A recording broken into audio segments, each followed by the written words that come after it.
ਉਜੜੀ ਹਰ ਇੱਕ ਥਾਂ ਰੋਂਦੀ ਏ, ਪੰਜ ਪੁੱਤਰਾਂ ਦੀ ਮਾਂ ਰੋਂਦੀ ਏ।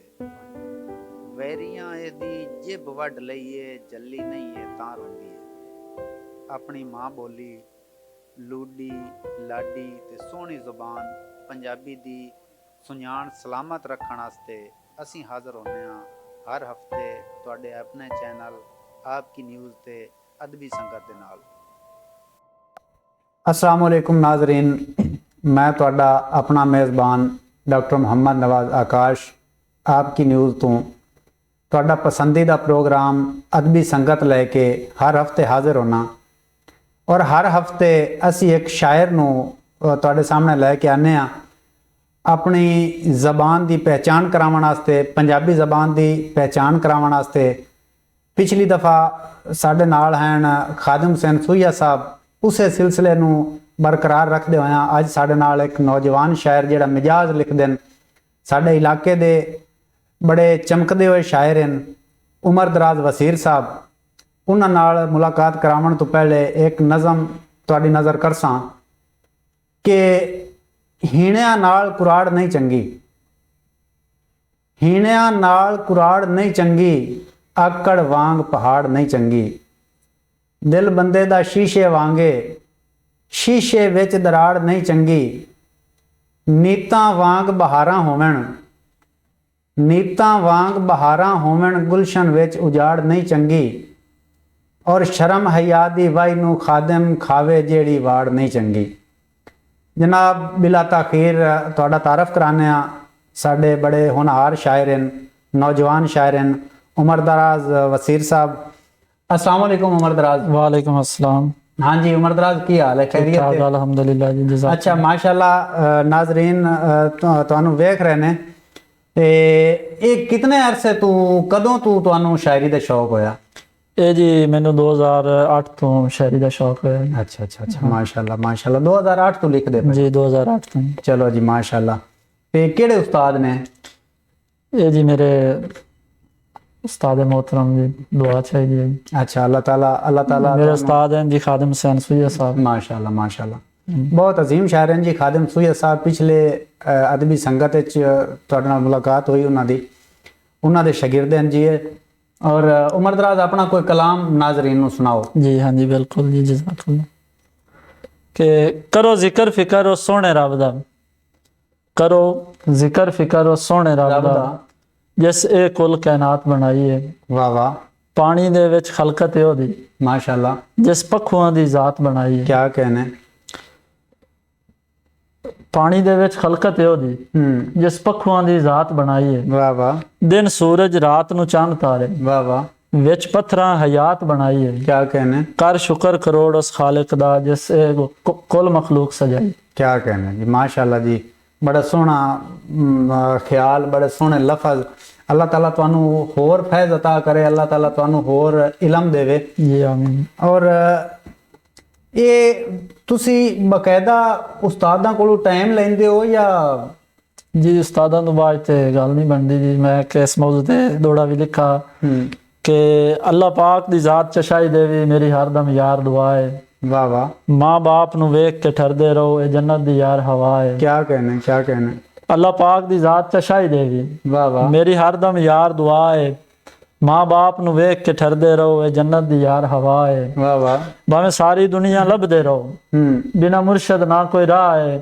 उमर बाज उस्तादा ना कोई काम होंदा, चंगी देवन सज्जन सलाह है। क्या कहना जी। नाजरीन ए है पंजाबी कल्चर, ए है पंजाबी शायरी। शायरी पिछली दफ़ा ही असी जिक्र करते पे से कि शायरी वो होंदी है जिस दे विच तुहानू कोई अच्छा पैगाम मिले, जिहड़ा तुसी अपनी फैमिली च बह के अपने दोस्तां च बह के फखर नाल उन्हां नू कह सको कि ए सुनो ए शायरी है, ए शायरी दा पैगाम है। हर शायर अपना कोई ना कोई पैगाम भेजदा है, अपनी शायरी च अपने अल्फाजां च अपने ख्यालात जाहिर करदा है। और माशाल्लाह उमर दराज तुहाडे कोई नज़म या कोई गज़ल? जी नज़म है बिल्कुल जी। बिस्मिल्लाह। मैं नज़म लिखी है जी कि रात एक अजब तमाशा डिठा है, दुख पिया एक वासा डिठा है। क्या कहना? ज़ईफ बुखार च बलदा बैठा है, वाह वाह। दुख औलाद च गलदा बैठा है। क्या कहना?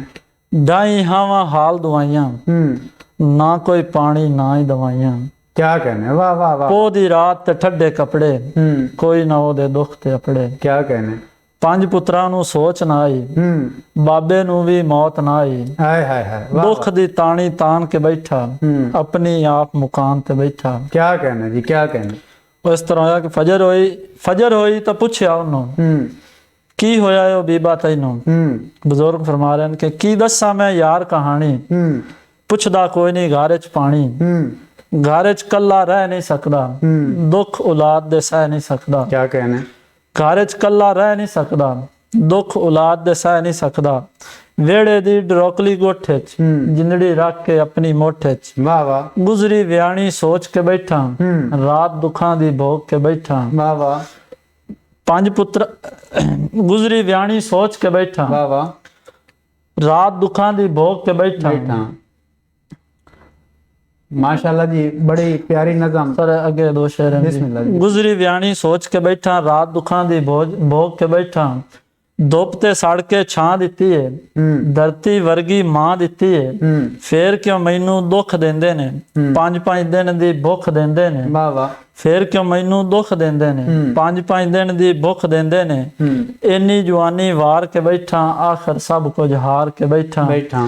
चिट्टे वालां दे अजकल हया मुकदे जांदे ने, उमर इंज बुजुर्गां दे साह मुकदे जांदे ने। वाह वाह, उमर इंज बुजुर्गां दे साह मुकदे जांदे। क्या कहना जी, माशाल्लाह जी। साडी अदबी संगत दा इस नज़म ते इख्तिताम करसां। इंशाअल्लाह वल अज़ीज़ अगले हफ्ते पंजाबी संगत दे हवाले नाल माँ बोली दा एक होर शायर तुहाडे सामने अपनी परफॉर्मेंस देसी, अपने ख्यालात तुहाडे अगे रखसी। और तुहाडे वास्ते स्पैशली असी ये दोस्त लैके आने अपने चैनल ते, आपकी न्यूज़ ते। अगर कोई दोस्त, कोई भी दोस्त वसेब दा है, मुल्क दे किसी भी हिस्से च है, वो साडे नाल राबता करो। असी प्रमोट करने हैं, असी हौसला अफजाई करने हैं नवे आवन वाले लिखारियां नू, जेड़े अदब नाल लगाव रखते हैं, जिन्हां कोल जितना टैलेंट है, जेड़ा कोई जितना काबिल है। असी ये प्रोग्राम बनाया कि असी उसनू उतले लैवल ते लैके उसां। इन्हां दुआइया अल्फाजां नाल तुहाडे कोल इजाजत च असां कि अल्लाह ताला पाकिस्तान नू, अल्लाह ताला साडे सूबे नू, साडे वसेब नू अपनी हिफ्ज़ अमान च रखे। अस्सलाम वालेकुम, अल्लाह हाफिज़। उजड़ी हर एक थां रोंदी है, 5 पुत्रां दी मां रोंदी है। वैरियां एदी जिब वड लईए, जल्ली नहीं है तां रोंदी है। अपनी मां बोली लूडी लाडी ते सोहनी जुबान पंजाबी दी सुञाण सलामत रखण वास्ते असीं हाज़र होने हां हर हफ्ते तुहाडे अपने चैनल आपकी न्यूज़ ते अदबी संगत दे नाल।